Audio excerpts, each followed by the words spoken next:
This week, devastating news from Grand Canyon National Park. The historic North Rim Lodge is gone, wiped out by a fast-moving wildfire that's now triggering major questions about fire management and park policy.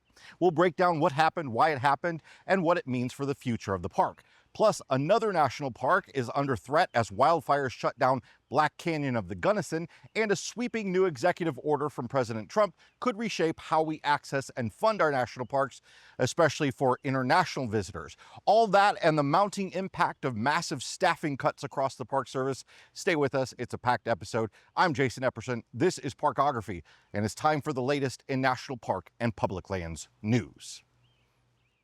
First up, absolutely heartbreaking news from Grand Canyon National Park. The Dragon Bravo fire on the north rim of Grand Canyon National Park has completely destroyed the historic Grand Canyon Lodge, along with numerous historic cabins and dozens of other structures. The fire was caused by lightning, not a prescription burn, as I've seen lots of rumors about. The Dragon Bravo fire began on July 4th and was initially managed with a confine and contain strategy, which included multiple containment features to protect structures, facilities, and infrastructure. Firefighters had constructed containment lines and were prepared to conduct a defensive firing operation before conditions rapidly changed. On July 11th, the fire was driven by strong northwest wind gusts, uncommon to the area, and jumped multiple containment features. By that point, the fire was being managed with full suppression strategy, including retardant drops. On the afternoon of the 12th, the North Rim water treatment facility caught fire. It was later confirmed that chlorine gas was released from the treatment facility. Chlorine gas is heavier than air and can quickly settle into the lower elevations, such as the inner canyon, posing a health risk. And due to the risk of exposure, park authorities immediately evacuated firefighters from the North Rim and hikers from the inner canyon and closed access to specific areas within the inner canyon. All river trips were instructed to bypass the Phantom Ranch Lodge down at the base. That night, high winds sent the fire into what the Park Service says was extreme and volatile fire behavior, resulting in a 500-acre expansion. Firefighters made significant efforts overnight to slow the fire's progression under dangerous and fast-changing conditions. Aerial bucket drops were conducted to slow the fire movement near the Grand Canyon Lodge. However, the use of aerial retardant was no longer feasible due to the chlorine gas leak at the water treatment facility, which required the evacuation of firefighting personnel from the critical zones nearby. Preliminary assessments indicate that between 50 and 80 structures have been lost, including Park Service administrative buildings and visitor facilities. No injuries or loss of life have been reported, and all staff and residents were successfully evacuated prior to the fire's escalation. There are a lot of staff that live here permanently and lost all of their belongings. The Park Service has made the decision to close the North Rim to all visitor access for the remainder of the 2025 season, and all inner canyon corridor trails, campgrounds, and associated areas are closed until further notice. If you're not super familiar with the Grand Canyon, the North Rim is the less visited side, and the South Rim is unaffected, save for the ability to utilize those inner canyon trails, so you can still visit from I-40 to the South Rim of the Grand Canyon. When the fire started to get close, thankfully there were already no visitors at the North Rim because it had been closed due to the White Sage fire near Jacob Lake, Arizona, which was not burning within Grand Canyon National Park, but it was affecting access, and visitors were ordered to evacuate on the 10th. The Dragon Bravo fire, as of this morning, has burned 8,500 acres and is 0% contained. The White Sage fire is also still 0% contained, and it's at 51,000 acres. In addition to the lodge, the gas station, a wastewater treatment plant, an administrative building, and some employee housing were among the 50 to 80 structures lost, along with many of the park's historic cabins. There's been a lot of criticism in the aftermath about the Park Service's handling of the fire, particularly treating it with the confine and contain strategy early on instead of engaging in active suppression. Arizona lawmakers on both sides of the aisle and Arizona Governor Katie Hobbs have called for an investigation into the wildfire response and whether the Park Service mishandled it.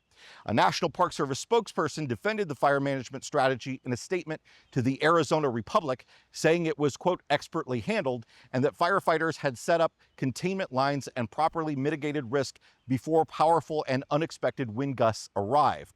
I won't get into all the harrowing details of the wildfire workers. It's just not enough time to do it. But there are lots of stories out there if you want to look some up. These folks have been fighting extremely hard in terrible conditions. There's clearly going to be some blame game over this in the coming months. One side probably pointing to environmentalist fire management policies as the cause, and the other pointing to recent reductions in staffing and funding. So we have all that to look forward to in the coming days. The Grand Canyon Lodge was a hotel and cabins complex at Bright Angel Point on the north rim of the Grand Canyon, completed originally in 1928. The Grand Canyon Lodge Resort Complex consisted of the main lodge building, 23 deluxe cabins, and 91 standard cabins, some of which were moved to the North Rim Campground in 1940. All guests were housed in cabins detached from the main lodge. The main lodge served as a dining, concessions, and service facility. The lodge was designed by Gilbert Stanley Underwood, who designed a number of other hotels in national parks, and it was the last complete surviving lodge and cabin complex in the national parks of the United States. The main lodge also burned back in 1932.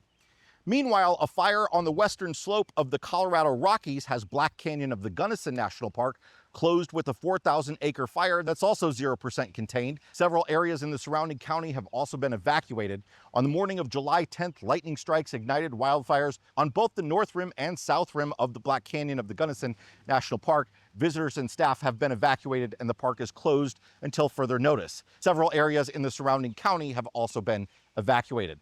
High temperatures, very low humidity, gusty winds, and very dry vegetation across the region have led to extreme fire danger in the park. The Park Service has also closed the Blue Mesa Reservoir west of Middle Bridge in Curriconte National Recreation Area to all boating activities. The reservoir is near Black Canyon, and suppression aircraft are actively using the reservoir to fight the fire. President Donald Trump has signed an executive order directing the Secretary of the Interior to develop a strategy to increase revenue and improve the recreational experience at national parks by appropriately increasing entrance fees and recreation pass fees for non-residents, including the America the Beautiful Pass. I let you know a few weeks ago that this was coming, but it's now an official directive from the White House. There will be some sort of policy to increase the cost of entry into parks for foreign visitors.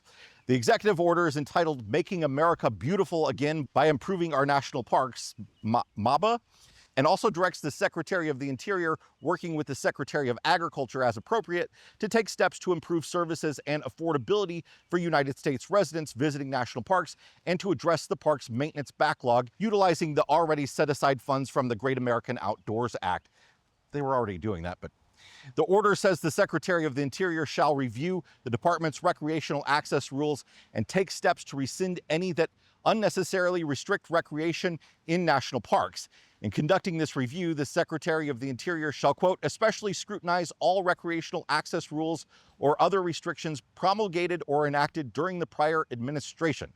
The Secretary of the Interior shall take appropriate actions to grant American residents preferential treatment with respect to any remaining recreational access rules, including permitting or lottery rules. So, I don't know, are we going to get preferential access as residents to campgrounds, for instance?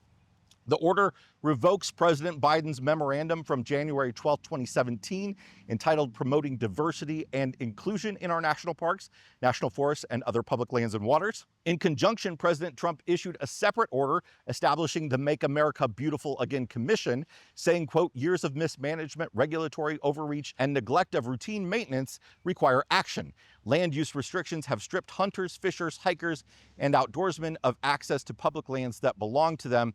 These bureaucratic restrictions have undermined outdoor traditions and threatened conservation funding. So it's clear this is sort of headed towards providing more access on restricted lands for hunting and fishing and other sorts of recreation.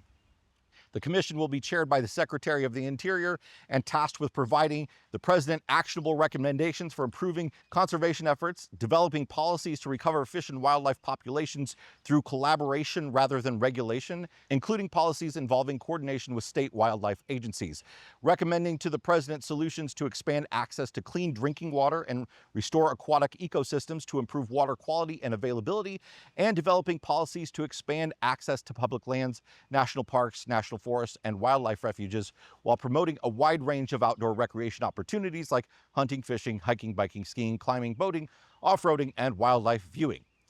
Meanwhile, the National Parks Conservation Association has pulled some hard numbers showing how many staff members have been lost since January in the national park system. Since the Trump administration took office, the National Park Service has lost 24% of its permanent staff, according to Interior Department databases. Additionally, seasonal hiring is lagging far behind the nearly 8,000 positions pledged by the administration, with only roughly 4,500 seasonal positions filled so far. According to the organization, at Assateague Island National Seashore, all 13 lifeguard positions are vacant, including the chief lifeguard and 6 guards on each the Maryland and Virginia sides. The National Parks of Boston, which operate 3 National Park Service units, have lost their superintendent, their deputy superintendent, their director of science and stewardship partnerships, their supervisory interpretive park ranger, museum curator, and their lone administrative assistant. They have over 50 vacancies for full-time employees. Black Canyon of the Gunnison National Park has 24 of 74 positions open, and all custodial staff had been terminated, so other higher-graded maintenance employees are being directed away from their regular duties to perform custodial functions. Big Bend National Park is down to almost half of their fully staffed numbers. There's greatly reduced interpretive programming there this summer because they've lost several interpretive staff, including the chief of interpretation. Every building at Yosemite National Park's Pioneer History Center was forced to close after several artifacts were stolen, a consequence of dangerously low staffing. The organization says an estimated 60 staffers from the National Park Service's regional offices in Alaska have departed. Most of these cuts come from the Trump administration's buyouts, their early retirement offers, and just the general hiring freeze. Once someone quits or retires, they generally cannot be replaced. Currently, there are only 49 open positions listed nationally for the National Park Service on the government's official site, usajobs.gov. At issue throughout much of the year has been whether the administration can conduct actual cuts in jobs or layoffs. There was an attempt to fire probationary employees that was blocked by a judge. Many of those employees were just placed on paid administrative leave, and all of these jobs that are empty still exist on paper. But now the Supreme Court has ruled that the Trump administration can now go ahead with reductions in force at federal agencies. The Supreme Court has lifted a lower court injunction blocking President Trump's executive order directing federal agencies to prepare for large-scale reductions in force. While lower court challenges continue, this decision clears the way for the administration to move forward with mass federal layoffs, including the National Park Service and other public land agencies. In response, the National Parks Conservation Association, the Coalition to Protect America's National Parks, Association of National Park Rangers, and Public Employees for Environmental Responsibility, or PEER, have released new analysis detailing the real-world consequences of further staffing cuts, from slashed visitor center hours and delayed maintenance to weakened wildfire response and threats to cultural and natural resource protection.